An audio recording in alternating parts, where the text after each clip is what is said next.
নমস্কার। আপনি অনেক পুরনো ব্যবসায়ী হোক কিংবা ছোট ব্যবসায়ী কিংবা নতুন ব্যবসা করেছেন, আপনার ব্যবসা ক্ষেত্রে চলছে না, আপনি যতটা আশা করছেন সেই অনুযায়ী আপনার দোকানে কোনো খরিদ্দার আসছে না, কিংবা কোনো খরিদ্দার আছে তো সেটা ঘুরে চলে যাচ্ছে।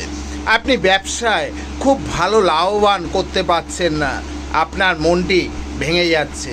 আপনি কি করবেন?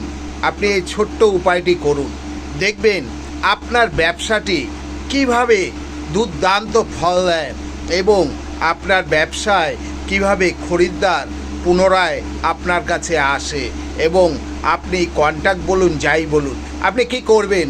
শনিবারে এই কার্যটি করবেন। শনিবারে 3টে লবঙ্গ আর একটু কর্পূর একটা তামার পাত্রে আপনার দোকানে ঠাকুর যেখানে রাখেন সেখানে রেখে দিন, তারপরে দেখুন খেল।